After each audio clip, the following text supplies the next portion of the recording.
Este episodio es lo que yo llamaría como un remix. Estamos mezclando una cantidad de hacks, aprendizajes y también una conversación con Eduardo Brown. Imagínate que hicimos el Leadership Forum. Básicamente invitamos a más de 8 líderes fuera de serie del mundo del talento en el mundo a conversar por más de 6 horas. Y sacamos este episodio con los mejores hacks, con las mejores ideas, con reflexiones profundas. Aquí lo que vas a encontrar es una conversación entre Eduardo y yo, y mientras vamos hablando, vamos metiendo todas esas ideas que nos van dando nuestros invitados. ¿Con qué invitados te vas a encontrar acá? No lo puedes creer, pero sí. Está José Echeverry, que es CHRO de Colombina, uno de los grandes influenciadores de talento humano en la región, compartiendo temas de liderazgo. Vos hablás que casi uno de tus sueños es poder alinear los sueños de las personas con los sueños y los propósitos de las organizaciones. En una era de expectativas hiperinflacionarias, diría yo, como buen argentino, o sea, totalmente gigantes como expectativas, ¿es posible hacer esto? Definitivamente sí. Yo pienso que hay dos elementos importantes. Uno, hay que pensar en grande, porque creo que las personas y las compañías esperan mucho de nosotros como líderes y hay que pensar en grande justamente para subir el estándar de todos nosotros como responsable de equipos y de la estrategia y los resultados.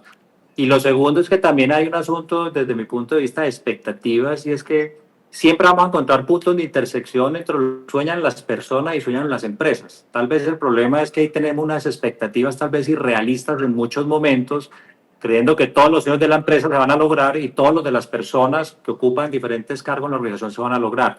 Entonces pienso que definitivamente hay puntos de intersección que logramos conectar y en la medida que logremos conectar esos nodos específicos donde hay puntos de conexión específica con un propósito, con un deseo de lograr resultados, con impactar la comunidad donde te encuentras, con tu deseo de progresar económica o profesionalmente como persona, en ese momento vamos a poder producir resultados extraordinarios para las compañías y ahí se puede cumplir ese sueño basado en esas expectativas. Entonces, por eso pienso que hay que soñar en grande y creo que nuestra responsabilidad es superior y estoy convencido que ahí se puede. Yo tengo una pregunta para arrancar un poco a conocer a José en su visión del liderazgo y es, él en su libro categorizó a los líderes y les puso nombres al típico líder que uno no quiere tener. Uno era, me acuerdo muy bien, Mr. Freeze. Pero yo nunca te he preguntado esto y es, ¿cuál fue el momento, José, como que tú comenzaste a cuestionar el modelo tradicional del liderazgo? ¿Cuál fue el momento en tu vida que tú dijiste, esto hay que cambiarlo y hay que transformar el liderazgo en las organizaciones? El momento viene como muchas cosas en mi vida de grandes errores y momentos de alguna manera dramáticos de mi carrera profesional, donde empecé a darme cuenta que efectivamente yo mismo me estaba convirtiendo en esos líderes que yo no quería tener. Y empecé a darme cuenta que efectivamente me estaba asumiendo como algunos, inclusive estos roles, o esa categoría de roles de liderazgo como psicópatas o diferentes tipos que tengo en el libro y que yo estaba volviéndome de esta manera y que definitivamente esto había que cambiarlo porque yo no quisiera que me siguieran liderando de esa manera y automáticamente me cuestioné también desde ese punto de vista de cómo estoy liderando yo y me estoy convirtiendo en esto y tengo que ser una mejor versión de mí mismo como líder y deben haber otras opciones de lograrlo consiguiendo resultados alineados a la estrategia, pero también cuidando a las personas y de alguna manera también teniendo claro que se trata de tener la cabeza en el negocio, pero el corazón en las personas. Y ahí fue el momento como el punto de quiebre después de varios golpes profesionales que empecé a comprender que tenía que cambiar y que podía buscar otras alternativas para poder lograr influenciar a líderes que trabajan conmigo en la compañía o los sitios donde trabajaba para lograr esas mejores versiones de líderes que todos soñamos tener. Y en esa transformación, dame un primer paso específico que le pueda servir a todos los casi 2.700 oyentes que tenemos. Para mí el paso cero de este proceso es justamente cómo buscar nuestra mejor versión y con nuestras luces y con nuestras sombras, aceptando esas luces, aceptando esas sombras. Y de tener práctica, la mejor manera de esto es levantarse todos los días y verse al espejo. Así como hay momentos que nos vemos al espejo cuando vamos para un magno evento y vamos con un gran tuxedo o un smoking maravilloso, con una gran fragancia y nos vemos muy bien, también hay momentos donde nos levantamos post fiesta, digamos, con una cara que no es agradable, pero que también tenemos que verla. Y de eso se trata, verse al espejo, y es el primer paso práctico desde mi punto de vista, es cómo constantemente, de manera diaria, semanal o mensual, yo puedo estar testeando qué estoy haciendo muy bien como líder para seguirlo repitiendo y qué estoy haciendo muy mal o podría haber hecho diferente para poder mejorar. Y eso pasa justamente al final del día, es por un tema de qué tanto me conozco yo en esas luces y en esas sombras, y estar dispuesto a ver las luces, pero también estar dispuesto a ver las sombras, que a veces no nos gustan, pero hay que verlas para poderlas gestionar. Y eso me lleva a una pregunta y es, él en el libro menciona una frase que dice algo así como nuestra habilidad como líderes es despertarle el potencial a las personas que nosotros impactamos. Algo así medianamente escrito. ¿Cómo lo haces tú en las organizaciones en las que estás? O sea, una vez las personas se conocen, se trabaja esa cara linda y esa cara no tan amable, ¿cómo lo haces tú con tus equipos? Yo lo hago de dos formas muy prácticas, y pueden haber otros métodos, pero como tú lo decías en la frase tal cual, yo estoy convencido que nuestro rol es hacer brillar y florecer las personas que están en el equipo. Y eso parte como de dos cosas. Una primera que tiene que ver es aceptar que soy prescindible. O sea, no considerarme indispensable, comprender que efectivamente mi rol es conseguir gente más talentosa que yo, que pueda reemplazarme y que me permita a mí seguir creciendo. Entonces, el ser prescindible tiene que ver mucho con el ego, por supuesto, pero eso es un paso importante. Pero lo segundo, tú lo mencionabas, tiene que ver con conocimiento profundo de las personas, de manera racional y lógica, desde el punto de vista de poder comprender realmente en qué son muy buenos X personas y en qué no es muy bueno esa persona, para poder garantizar ubicarlo en los lugares correctos donde realmente pueden brillar con un talento más natural. Tendemos a promover o mover personas que son exitosas en un rol a otro rol donde fracasan. Y eso, pues, yo creo que todos tenemos grandes ejemplos al respecto. Pero eso pasa por eso, no logramos ver las personas de manera más científica para poder realmente no solo conocerlos a profundidad, sino aplicar algo de ciencia que te permite identificar dónde realmente es el lugar apropiado. Y me ha pasado en muchos lugares de trabajo que tengo personas en el equipo que son promedio o tienen unos resultados promedio literal, las logro buscar en otro lugar y efectivamente empiezan a brillar y a tener un resultado sobresaliente. Entonces, para mí el gran punto es que los líderes tenemos que volvernos unas personas profesionales en poder valorar el talento de manera científica o con ciencia y con datos, más allá de la emoción y si me gusta o tengo empatía, para poder realmente ubicarlos en los lugares apropiados y hacer que realmente brillen. De lo contrario, me voy a equivocar constantemente y no los va a permitir que progresen en su proceso. José, yo tengo una pregunta y como este foro es del valor humano en la era de la inteligencia artificial, una de las características de los líderes de hoy es la vulnerabilidad. ¿Cómo gestionas tú tu vulnerabilidad en el liderazgo y cómo eso es una ventaja competitiva y no de pronto como le puede parecer a algunos que va uno a demeritar un poco el poder y el impacto que tiene un líder al ser vulnerable? Yo pienso que primero vale la pena mencionar que la vulnerabilidad no es debilidad y por el contrario es un acto de valentía importante poder ser vulnerable, sobre todo en roles de liderazgo, de autoridad o de poder. Personalmente, tal vez esto es de las cosas que me ha parecido más difícil gestionar. Primero porque soy tremendamente introvertido, tímido y muy reservado, entonces eso me dificulta poder mostrarme vulnerable en diferentes momentos. Sin embargo, digamos que yo lo manejo de dos maneras. Una, con el humor. Yo pienso que en la medida que uno pueda, y esa es como mi forma de gestionarlo, y es cómo yo puedo aprender a reírme de mí mismo cuando me equivoco, cuando sé que no sé algo, cuando sé que requiero ayuda.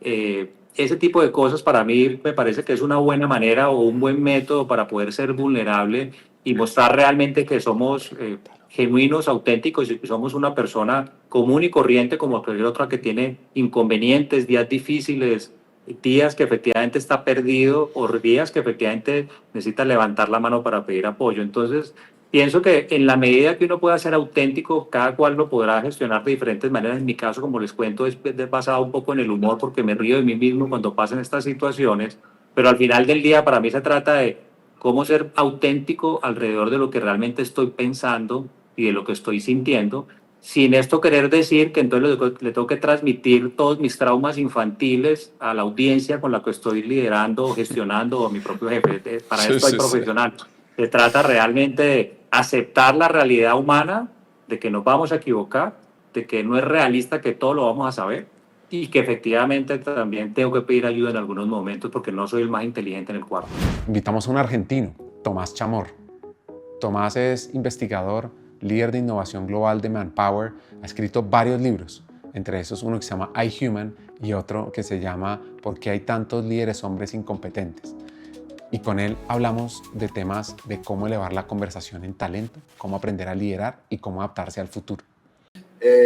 Organizan o piensan en el talento dentro de sus organizaciones como si fuesen más empleados freelance. Cada uno trabaja en diferentes proyectos, va cambiando de un proyecto a otro y creo que esa es una gran ventaja porque no tienen que reemplazar o evolucionar de estructuras organizacionales o diseños organizacionales más arcaicos y más tradicionales. Pueden empezar directamente con una tabula rasa. Te voy a dar un dato curioso, leí más o menos que 50.000 personas, poco más o poco menos, se han ido a las principales compañías de tecnología en Estados Unidos en el último año, porque también, bueno, eso es otra discusión, contrataron demasiado, etcétera, pero la IA llegó ahí para reemplazar. Y mencionaste un término que me encantó y es cómo reinvertir el tiempo ahorrado. Sí. Aquí hay una cantidad de personas que van a automatizar sus tareas, sus proyectos. ¿Qué hacen con ese tiempo ahorrado? Sí, y eso, Ricardo, me parece muy importante, ¿no? Hay hasta creo que las cuestiones más interesantes en cuestiones de management y organizacionales siempre revelan una paradoja. Y la paradoja de la productividad tiene que ver con que cuanto más delegamos a la IA y a la IA generativa, más aumentamos nuestra productividad. Pero también más vulnerables somos a la automatización, ¿no? Entonces, a corto plazo nos volvemos más productivos si nos damos cuenta de que podemos usar la IA generativa, agentes para hacer todo eso. Ahora, cuanto mayor el porcentaje de las tareas que automatizamos, menos valor agregamos nosotros. Entonces, solo hay dos maneras de evitar la automatización de los empleados y del talento. Una es que dejar que ellos por su cuenta, o que nosotros por nuestra cuenta, nos entendamos o experimentemos o descubramos, que requiere mucha iniciativa, mucha fuerza de voluntad, qué hacer con el tiempo que ahorramos. Eso no sirve, por lo general. No se puede hacer a gran escala. Siempre son los mismos, el 10-15% de early adopters o los que van bien, que lo logran hacer y el resto por ahí se estanca, ¿no? O retrocede. La otra es invertir en líderes, en managers, para que logren realmente entender cómo reimaginar el potencial humano y cómo reimaginar, cómo utilizar ese potencial en tareas que agreguen valor para el equipo y para la organización. En cierta manera, la IA no es tan complicada. Tiene un efecto muy contundente y muy abarcativo, pero es una especie de Internet moderno o Wi-Fi moderno, ¿no? Hoy sería impensable presentarse en una entrevista de trabajo y decir, che, yo sé usar Internet, ¿no? Porque cualquiera lo sabe usar. Y de la misma manera, es impensable ya hoy, pero sobre todo en 2 o 3 años, que alguien se presente en una entrevista de trabajo y diga, yo sé usar la inteligencia artificial. Hay que dar por hecho que todo el mundo lo sabe usar. Pero cómo se usa y qué más podemos hacer que no se pueda hacer únicamente o delegar totalmente a la IA es lo que va a redefinir el talento. Y muchas organizaciones están, transitando, creo que un camino muy lógico que es desvalorizar o devaluar las calificaciones académicas, formales, universitarias, los títulos, ¿no? Ya no tienen tanto sentido y hablar más de habilidades, que creo que es una evolución lógica, pero tenemos que hablar más de potencial, porque para entender qué valor va a agregar alguien a una empresa, a un trabajo, a una función, a una organización, tenemos que entender su potencial, no las habilidades que tiene hoy, las habilidades que puede llegar a desarrollar en el futuro. Hablaste que hoy se da por sentado que todos tenemos que ser usuarios de la inteligencia artificial, pero cuando miramos las organizaciones, el desafío es cómo capacitar. tenemos que capacitar como meros prompt engineers, tenemos que capacitar, poner expertos en inteligencia artificial juntos con el experto en la temática. ¿Cómo realmente? Porque hoy si solo usamos ChatGPT estamos aprovechando el 1% o el 1 por 1000 de este potencial. Entonces, reskilling, upskilling, ¿cómo lo hacemos a escala en la organización? Sí, y mira, la manera más fácil de hacerla o más directa es invertir en managers de nivel intermedio, ¿no? Porque nunca celebramos o valoramos o incluso hablamos demasiado, ¿no? De los mid-level managers o managers intermedios, pero sin embargo son responsables de todo. Son responsables de que la estrategia se traduzca en ejecución o implementación, son responsables del engagement, son responsables de si el equipo funciona o no. Invitamos a otro colombiano, Juan Pablo Velázquez, quien desde Suiza está liderando desde recursos humanos la empresa bananera o una de las empresas bananeras más importantes, que además tiene un libro que se llama Rebelde y Respetuosos, que te va a encantar todos esos hacks que él tiene. El concepto de rebelpetuoso nace de esa polaridad que yo siempre he sentido en mi vida, visto en otros, y es qué hace a una persona que sea un líder que pueda generar un cambio y una transformación fuerte en las organizaciones y al mismo tiempo hacerlo de una forma que no muera en el intento, si se me permite la expresión. Y lo que yo he observado, tanto en mi carrera como habiendo tenido la oportunidad de trabajar en muchísimas sesiones de planeación de talento, donde puedo ver a líderes de diferentes niveles, países y caminos de la vida discutiendo sobre el potencial de las personas de sus equipos y por qué les ven las capacidades para avanzar o para no hacerlo. Y al final yo he resumido todo eso y para contestar su pregunta o conectarla con los ecualizadores, a la conclusión a la que yo he llegado es las personas que más generan cambio en las organizaciones, que más tienen capacidad de avanzar profesionalmente, lograr sus objetivos y adicionalmente dejar una huella positiva, son las personas que logran al mismo tiempo combinar una rebeldía súper fuerte, se atreven a retar el statu quo, se atreven a desafiar las ideas, incluso las ideas de la alta dirección, se atreven a pensar distinto, hacer las cosas de una forma como no se había hecho antes y de una manera auténtica, revolucionar el estado de las cosas. Los demás empleados, el otro 99%, tenía que entrar por lo que yo llamo la perrera, que era una puerta atrás del edificio, pequeña, donde había guardias de seguridad que le abrían a las personas las maletas, donde había esta cámara para revisar de seguridad. Entonces yo lo primero que hice, entonces respiré hondo, entonces bueno, rebeldía, yo hubiera dicho, oiga, ¿qué es esta locura? Cambio de inmediato. Dije, voy a entender un poquito más. Entonces le pregunté a mis pares de otros países, a los vicepresidentes de recursos humanos de los otros países, oiga, ¿en sus países pasa lo mismo? ¿Esto es una política de la empresa? A lo que recibí un rotundo no de respuesta. Luego dije, bueno, debe haber una clara explicación local. Entonces le pregunté a una persona, me dijo, ¿sabes qué? Nunca me lo había preguntado, strike 1.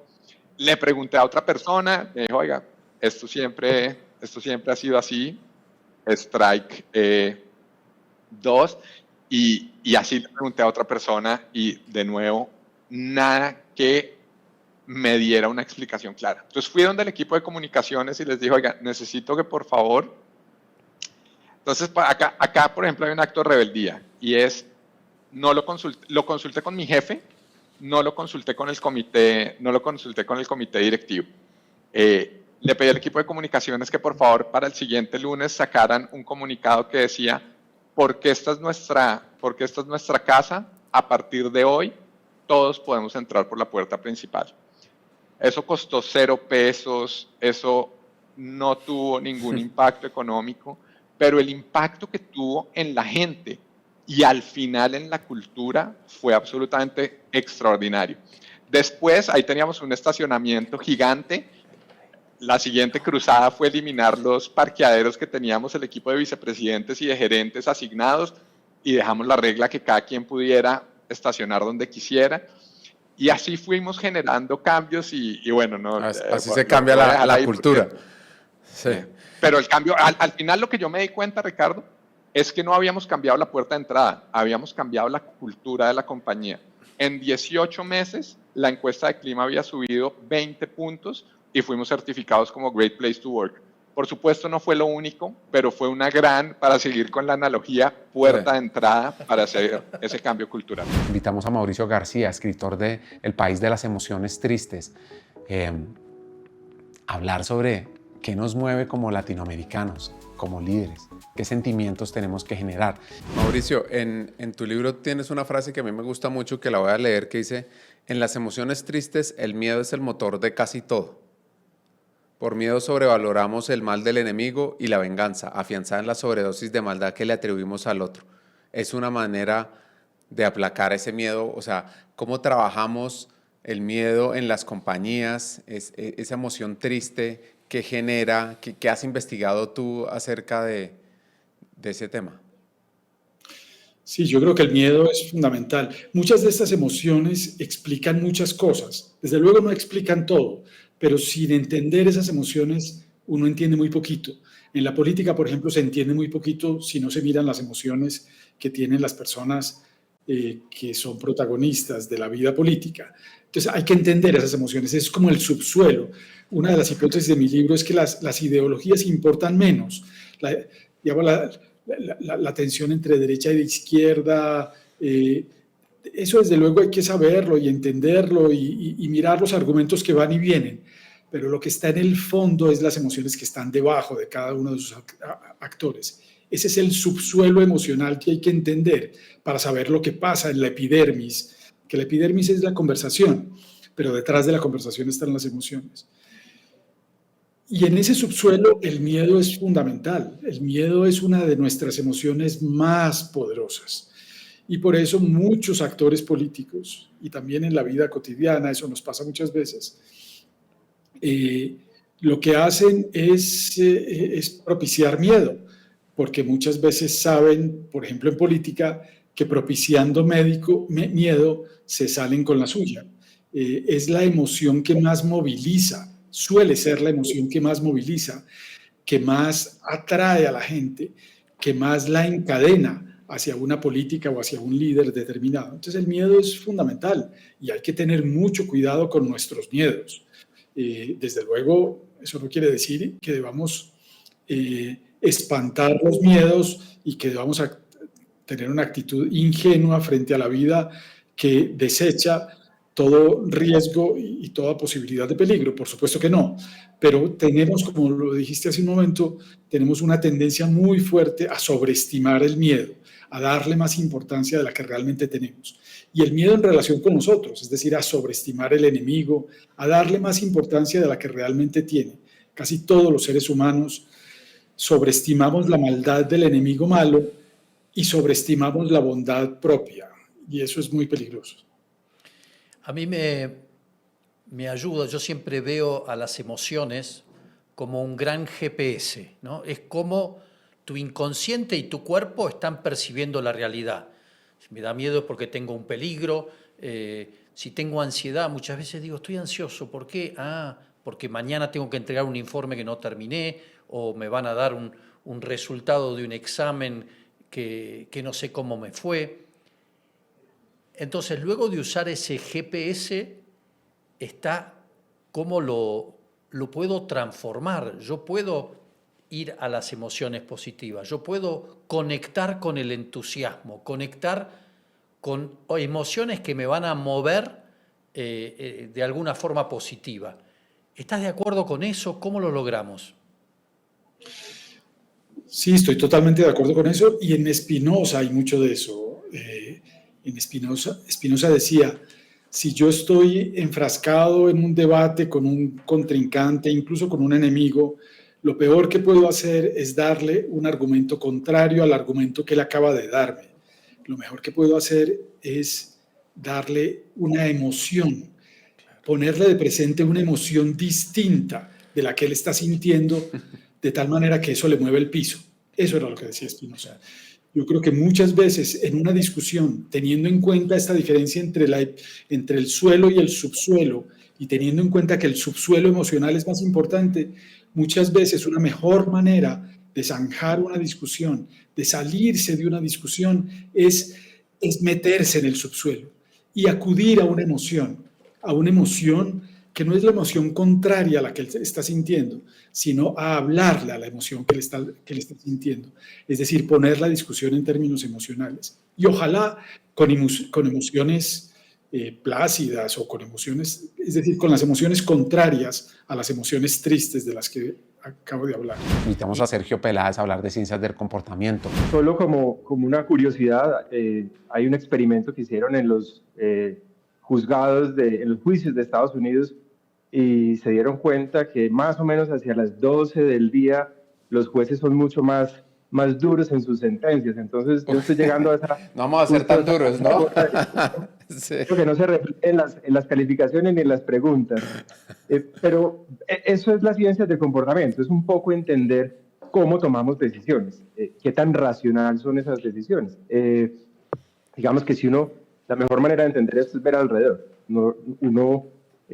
Normalmente vemos y las personas no ahorramos bien, no nos alimentamos bien, no gastamos bien, no cuidamos el medio ambiente, no cuidamos la salud. O sea, temas muy importantes, pero hay una gran diferencia entre lo que debería ser desde el punto de vista racional y lo que realmente es.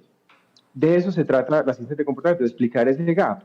Y digamos que tradicionalmente hemos siempre como crecido con la idea de que las personas para hacer algo necesitan información e incentivos económicos. Y digamos que todas las disciplinas económicas, empresariales, se han basado en esto. Hay que comunicar más, hay que pagar más, hay que dar bonos, hay que dar descuentos.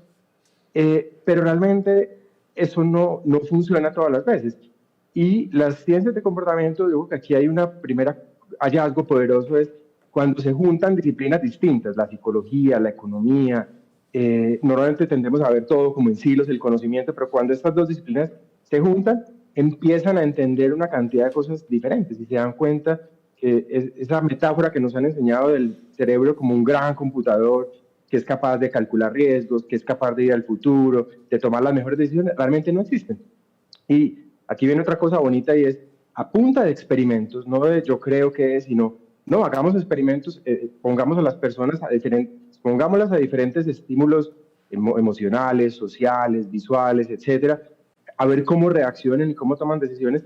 Y ahí hay un hallazgo muy potente, y es que los seres humanos venimos con unos programitas mentales, así como los computadores también venimos con programitas mentales y que se repiten una y otra vez. Y esos programitas tienen que ver, también se llaman sesgos, y tienen que ver con que estamos hechos más para el presente que para el futuro, somos muy influenciables, preferimos no cambiar en lo posible, tenemos una capacidad limitada de absorber información.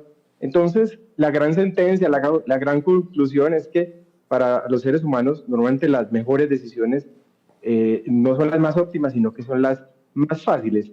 Y esto a mí me voló la cabeza, digamos que me quitó un peso de encima, porque ya digamos que normalmente ya uno entiende por qué la gente no hace cosas, y simplemente es que todos vivimos en automático y no estamos hechos para tomar pues buenas decisiones. Pero eso no es un problema, Eduardo. Yo creo que aquí el hallazgo bonito es que no es que quedamos muy mal hechos, sino que quedamos muy bien hechos. Quedamos hechos para optimizar nuestra toma de decisiones sin morir en el intento. Y creo que lo importante es darle la vuelta. Lo importante es que no importa de cara a los clientes, de cara a los empleados, pues lo que es mejor partir de la base que la gente se va a equivocar, que la gente no va a hacer las cosas, que la gente no va a entender, y poder darle como ese apoyo en la toma de decisiones, poder ser esa mano amiga que le ayuda a tomar buenas decisiones. Perdón, quiero repetir eso porque me parece fundamental. Las personas estamos hechos no para tomar las mejores decisiones, sino las decisiones más fáciles. Repetime eso. ¿Es así? Sí, muchas veces es así. Sobre todo, hay decisiones que son muy sencillas y no nos implican mucho esfuerzo, pero hay las decisiones que tienen que ver con el futuro, las decisiones que tienen que ver con muchas opciones, las decisiones que tienen que ver con cosas muy técnicas, las decisiones que tienen que ver con mucho esfuerzo, donde uno tiene que hacer varios pasos, pues efectivamente nuestro cerebro, digamos, las tiende como a evitar como si tuviéramos un Waze, digamos, y lo que busca es llevarnos muy rápido pues a la decisión. Entonces, normalmente nos dejamos influir por algún estímulo que vemos, lo último que nos dijeron, esto que nos recomendó esta persona, algo novedoso, algo que nos llama la atención, algo que resulta estimulante. Entonces, esa es la manera como buscamos tomar decisiones.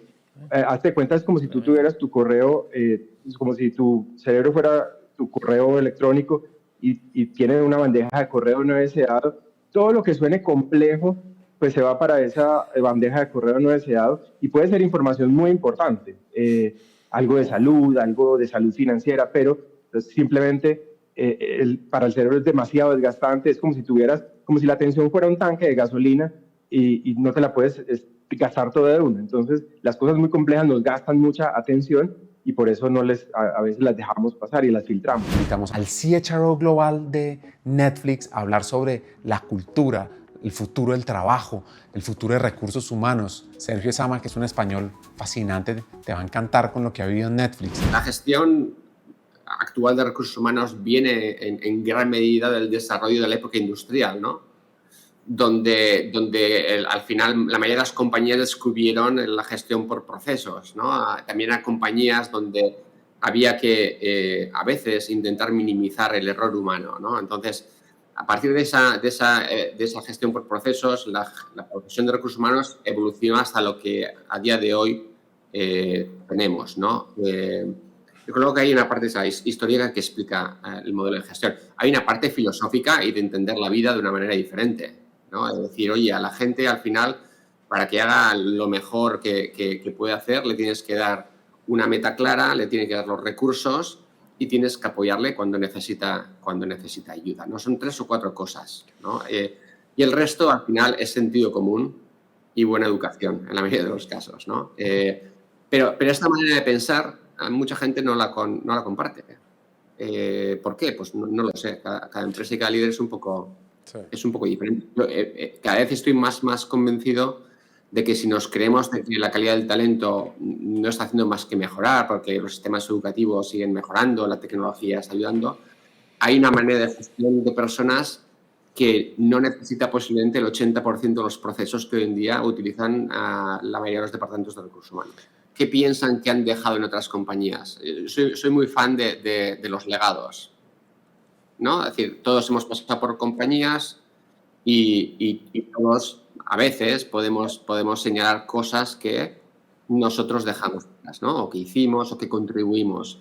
Cómo la gente se refiere a estos legados y cómo habla de cómo se construyeron es bastante indicativo de cómo se posicionan ellos relativos al trabajo y su carrera relativo a sus contribuciones a las personas con las que trabajan o a las organizaciones en las que desempeñaron sus puestos de trabajo.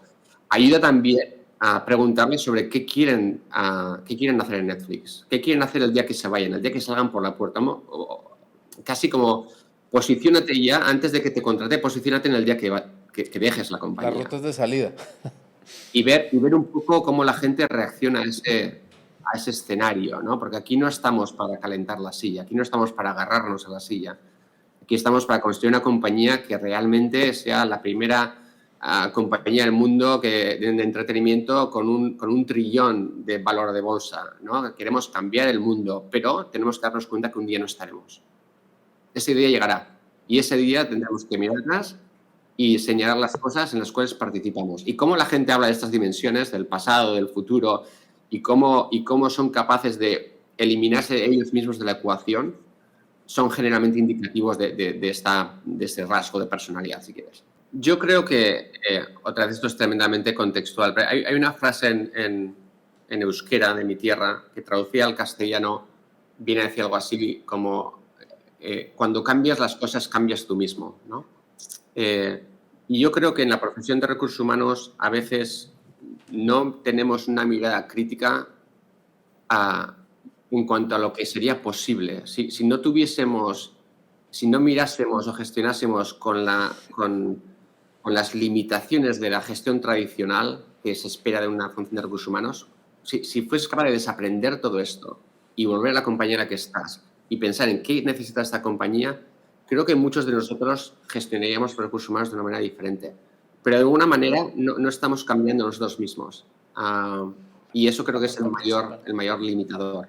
Creo que esta función necesita una reinvención y una ruptura casi, te diría, muy drástica con el pasado. Y seguro que lo habéis comentado hoy, pero creo que los avances tecnológicos con la inteligencia artificial y otra serie de factores, creo que nos dan una ventana en la que podríamos ser capaces de reinventar y enfocar la gestión a creaciones de cultura que fuesen de valor añadido para los negocios que soportamos. Pero todo empieza con nosotros y no sé si tenemos ese espíritu crítico. Invitamos a una mexicana, Isabel Martínez, que vive en modo startup, ha trabajado en diferentes startups desde recursos humanos y lo está revolucionando. Contanos un evento verdaderamente transformador en tu vida, esos que atravesás y decís, no es por aquí, y haces un cambio, que has tenido varios. Pues mira, justo tomando ya el camino que nombró Rich, yo antes de subir montañas, la verdad es que estaba un poco perdida, ¿no? Era tenía clarísimo que era una conectora, creo que eso es parte de mi carácter desde que soy muy chiquita, pero no sabía cómo encauzar toda esta energía y todas estas ganas de hacer, ¿no? Y muchas veces era... pues no era una multiplicadora, era una disminuidora hasta esa época. Y este momento que cambió mi vida y me dio un sentido y un propósito fue que gracias a traer siempre la cámara pegada en la mano y la curiosidad de conocer más personas y llegar cada vez más alto y hacer un ascenso distinto cada vez, tuve la oportunidad de ayudar a un guía a llevar un grupo a la cima del Iztaccíhuatl. Esta fue la primera vez que guié. Y recuerdo mucho haber acompañado a un hombre de unos 50 y pico años que todo el tiempo iba diciendo que no podía, ¿no? No puedo, no es que estoy cansado, no es que, ¿qué hago aquí? No, es que, ¿no? Y lo único que yo hacía era estar a su lado, hacerle las preguntas necesarias para que él mismo respondiera si daba un siguiente paso o no. Y bueno, al final llegó a la cima, bajamos bien también y me dice, oye, cambiaste mi vida porque este momento abrió un panorama entero para mí. Le dije, pero yo no la cambié, porque ni te cargué a ti, ni cargué tu mochila, ni moví tus piernas. Lo único que hice fue reflejar que tú podías dar un paso más. Entonces, como que en ese momento algo hizo clic en mi cabeza y dije, por esto estoy viva, por eso estoy en este planeta, para ayudar a la gente a dar un paso más de lo que creían que podían.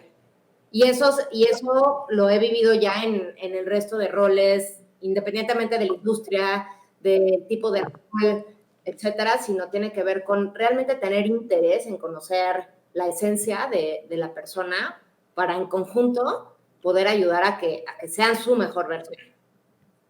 Qué fascinante, ¿no? Como propósito, reflejar que tú puedes dar un paso más, ¿no? Potente. Imagínate el impacto que tiene uno como líder con su equipo, con esa mentalidad. ¿Y cómo has hecho para, yo diría, estructurar, organizar, traducir ese propósito y esa capacidad en una empresa? ¿Y puedo añadir algo? Dale. En una empresa de alto crecimiento, en startups, en empresas un poco rebeldes, conectando con Juan Pablo. Y mira, eso está buenísimo, y acá igual estuve, Eduardo, leyendo un poco de tus ideas que estás colgando en la red, y escuché un par de videos y podcasts, y me pareció muy curioso traerlo a la mesa como esta dicotomía, ¿no? Sí, al final un líder tiene que empoderar a su equipo, ¿no? Hay que liderar con propósito, pero muchas veces en las startups construyes el propósito, ¿no? Sobre la marcha. Muchas veces no solo hay que empoderar, hay que acompañar y contener en medio de este caos, ¿no? Entonces, lo que te diría es que creo que es muy importante abordar people, ¿no? o HR desde la mentalidad de startup, y contestando tu pregunta puntualmente, cómo le damos estructura, es uno entendiendo súper claros dónde estamos. Se oye raro, no sé si a ustedes también les pasa. No, se oye bien. Ya, ok. Entendiendo, es completamente ficticio, porque es un conjunto de elementos que hacen otra cosa.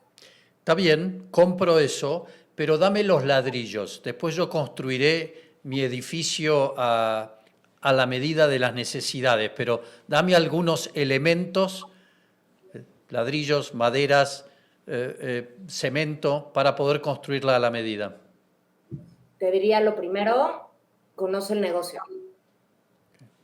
Hay que entender el negocio de manera holística, quién lo lidera, cuál es el marco de referencia de las personas que lo fundaron, que hoy en día están tomando las decisiones. Sobre eso también bajar un poco a entender quién es parte del equipo, quién es parte de la operación del equipo, etcétera. Entonces te diría, el primero es, pues, conoce a tu cliente, ¿no? Y me refiero a cliente en cualquier aspecto, no desde people, sino desde cualquier producto, servicio, MVP, lo que salgas a hacer. Segundo, ten claro justamente cuál es tu producto, o sea, cuál es el problema que vas a solucionar. Y es un poco aplicar la mentalidad de emprendedor, ¿no? ¿Cuál va a ser mi MVP? ¿Qué es lo que voy a salir a poner al mercado como mi diferenciador? Entonces, conoces al negocio y te identificas a ti, haces esa reflexión. Y lo tercero es preguntar qué necesita este espacio, ¿no? Porque regreso a lo pasado que me dijiste, te compro, pero es que honestamente no te puedo dar una receta perfecta porque cada contexto es distinto. Desde Panamá, una argentina que es María Pía Bazzolo, hablando sobre ángeles y demonios. A ver, creo que si los tengo que reducir, porque creo que hay bastantes, pero si fuese a elegir aquellos que creo que son los más importantes, como ángeles veo el tema de empezar a tratar al colaborador como un ser humano integral. A veces nos olvidamos que las personas tienen emociones, tienen sueños, tienen límites, tienen potencial, tienen una vida fuera del trabajo, y que creo que en algún momento decíamos, tenés que dejar tu vida personal antes de entrar a la oficina. Eso nunca fue posible, pero ahora somos conscientes de que no es posible y que merecemos como seres humanos ser completos, vistos y respetados en el ambiente de trabajo. Creo que otro ángel es poder pertenecer a una organización que tenga un propósito que nos trascienda, ¿no? Estas organizaciones que entienden y hacen que la gente entienda el para qué estoy trabajando. O sea, qué estoy haciendo que va más allá de mi tarea puntual, que genera que sea un motor en la motivación de la gente y que este propósito esté compartido, ¿no? Eso te da dirección, te da energía, te da sentido. Y otro ángel que podría haber del talento es la pasión. O sea, soy alguien que vive hablando del tema de la pasión. Por suerte, gracias a Dios, tengo la fortuna de trabajar en algo que me apasiona, que es capital humano. Una función que siempre digo es aquella que nos permite impactar el negocio a través de la gente. Pero eso te genera entusiasmo, el poder levantarte cada día no teniendo que sufrir que vas a trabajar, sino realmente disfrutando lo que haces, es parte de ser el ángel del talento. Cuando nos metemos en el demonio, si tengo que elegir 3, por ejemplo, te podría hablar obviamente de no tener un norte común, una visión clara hacia dónde va la empresa. Ya no pasa por el propósito, sino es, ok, todo esto que estoy haciendo, más allá de que pueda entender qué propósito final es, hacia dónde estamos yendo, que todo este esfuerzo, cuál es le dicen North Star, como este norte al que la empresa quiere llegar, me parece que es sumamente importante. Hoy en día, y creo que después de pandemia nos dimos cuenta que un demonio puede ser la inflexibilidad, la falta de adaptabilidad, una empresa que no entienda el tipo de generaciones que tiene dentro de su organización y cómo va cambiando, obviamente, el ambiente.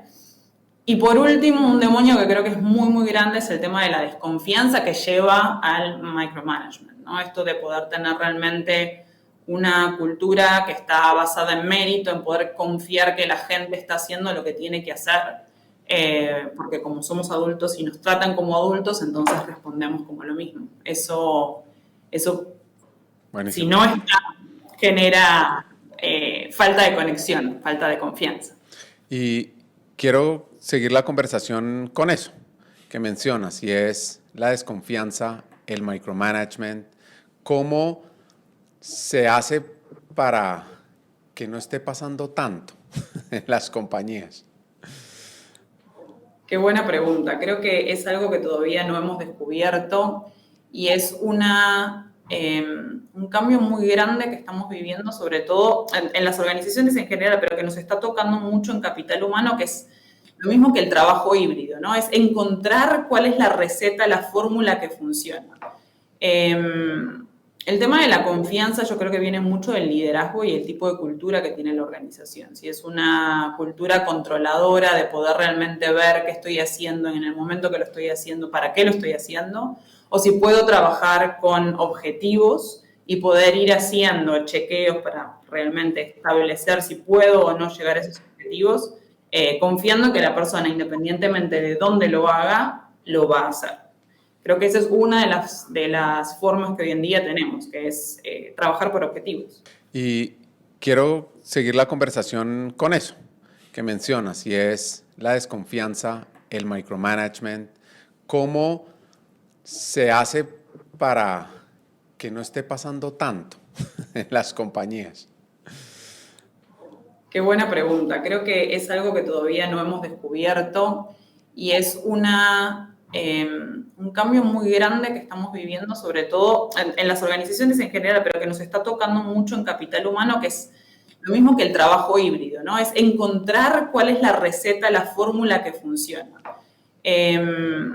El tema de la confianza yo creo que viene mucho del liderazgo y el tipo de cultura que tiene la organización. Si es una cultura controladora de poder realmente ver qué estoy haciendo en el momento que lo estoy haciendo, para qué lo estoy haciendo, o si puedo trabajar con objetivos y poder ir haciendo chequeos para realmente establecer si puedo o no llegar a esos objetivos, confiando que la persona, independientemente de dónde lo haga, lo va a hacer.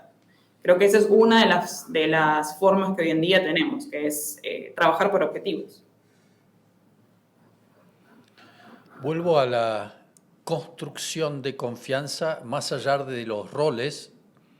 ¿Cómo hacer para generar confianza dentro de tu equipo? ¿Qué cosas para vos construyen confianza? Sí, como esos hacks, además, para que cualquiera que esté aquí conectado los ponga en marcha. Mira, para mí lo más importante es el manejo de las expectativas. Yo siempre a mi equipo le digo, es sumamente importante que si nosotros nos juntamos, acordamos algo, por ende se manejen las expectativas de la consecución de ese algo. Lo pongo en un ejemplo muy práctico. Hoy hablamos, te pido por favor si me puedes hacer tal reporte para mañana. Si vos accedes a que sí, dale, para mañana lo tengo, yo espero que mañana ese reporte esté.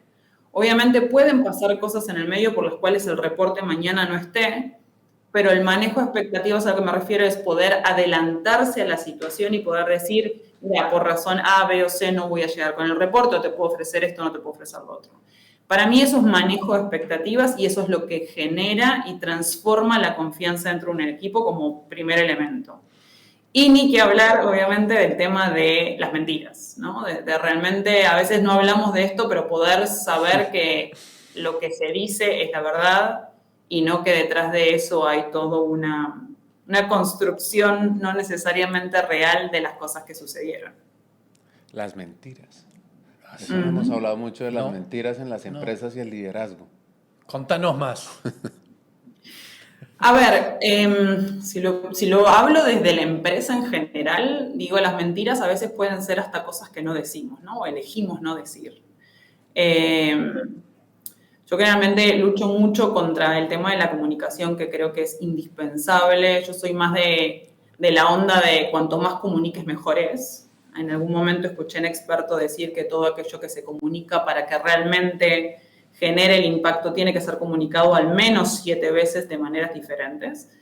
Y la mentira para mí es el elegir que no comunicar porque no estoy confiando en que el otro va a poder actuar, en base a esa verdad. No sé si me expliqué o lo hice muy complejo, pero sí, ¿no? Sí, claro. Sí, claro. Como... Desde la Florida está Esperanza López de Mastercard hablando de la nueva generación de qué hacer con la generación Z, cómo generar una cultura. Los medios sociales, a través de las redes sociales, a través del teléfono, a través del gerente directo, pero siempre dando una oportunidad de escucha y una oportunidad de ofrecer feedback constante. Nosotros nos hemos movido en 2 temas importantes a un círculo de continuo feedback. Uno es la parte de nuestras evaluaciones de desempeño. En lugar de hacer un proceso una vez al año donde le decimos a la persona cuál es su puntuación, tenemos reuniones trimestrales. Y esas reuniones, esas discusiones se centran en la parte de desarrollo más que en la parte de dar una puntuación o de hablar solamente de desempeño. Y luego en la parte de lo que es el engagement o de lo que es la motivación de un empleado y su asociación con la empresa, nos hemos movido de un modelo de encuesta anual a una escucha continua. ¿Y qué significa eso? Significa que en los momentos críticos del ciclo del empleado, nosotros tenemos una forma de evaluar cómo estamos haciendo el trabajo. Este desafío de la frustración que a veces tienen por no ir al ritmo que creen merecer. Excelente pregunta, y creo que nosotros veníamos de ser una empresa bastante tradicional donde verticalmente la persona iba avanzando en niveles de carrera con promociones, y lo que hemos encontrado en nuestras conversaciones con los empleados y en el feedback que nos han dado es que no necesariamente es un desarrollo de carrera vertical, sino que también hay un interés, o principalmente hay un interés por retos y por proyectos interesantes.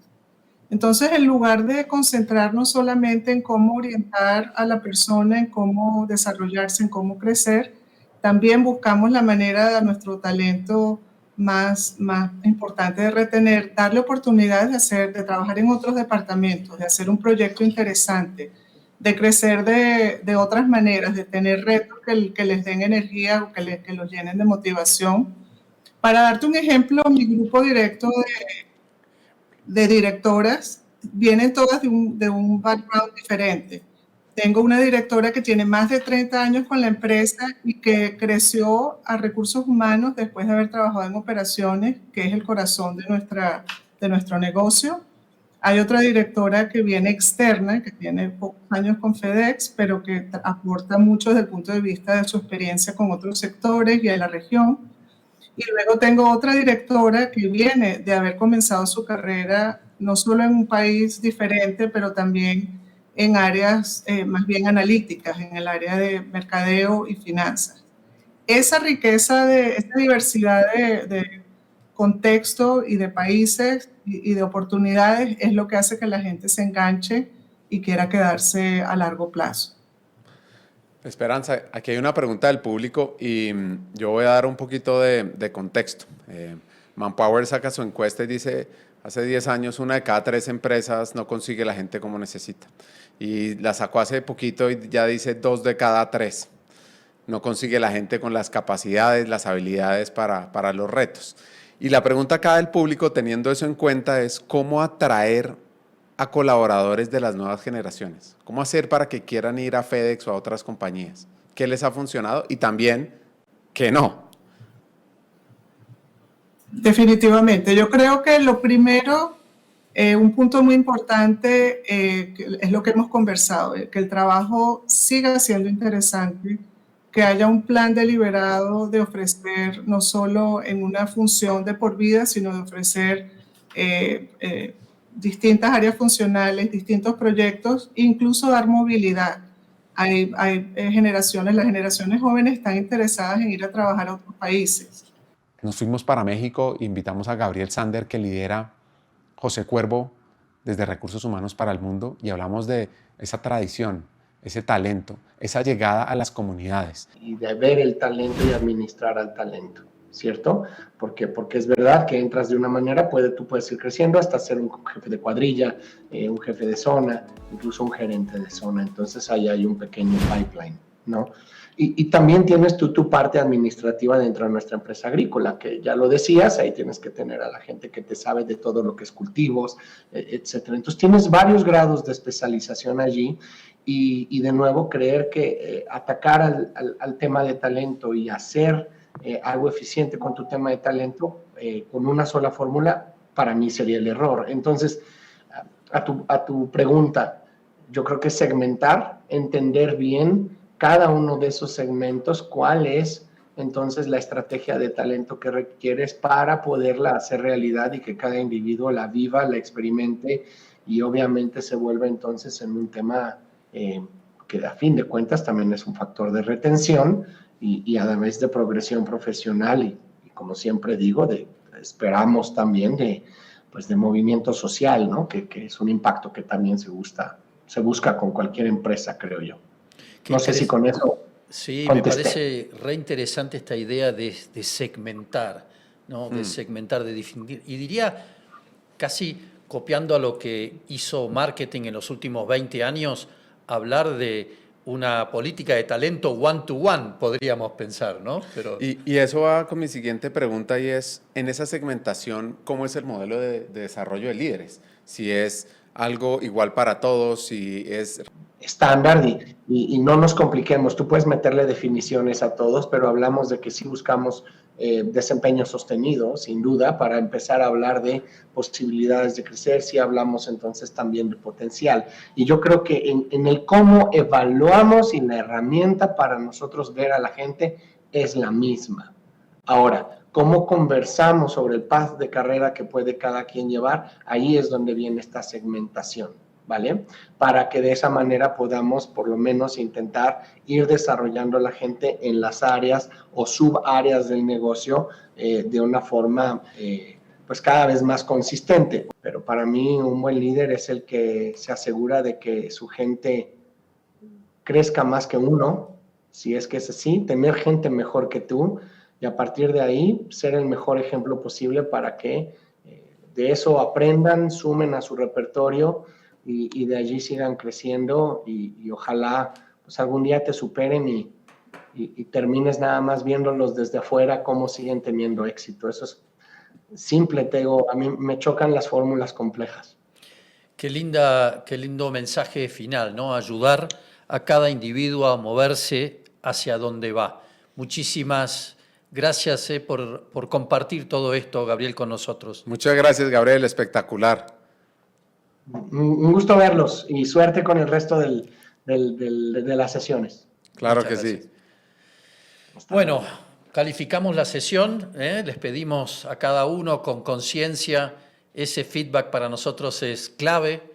Hemos pasado muchas horas soñando estas conversaciones. Qué potente cada mensaje. Qué Yo aquí he potente. anotado... Dale. Mira, bueno, ahorita vamos a venir a un break, antes de ir a mis mensajes, y tenemos unas sorpresas después del break, pero mensajes potentes. El de Tomás Chamorro de ¿qué vamos a hacer con el tiempo libre? Con el tiempo que nos va a dar la automatización, por ejemplo. Pero él también dijo curiosidad, ¿no? Así que ahí ya tenemos una parte de la respuesta. ¿Qué vamos a hacer con ese tiempo libre? Y otro patrón que he encontrado en las conversaciones es el ejemplo.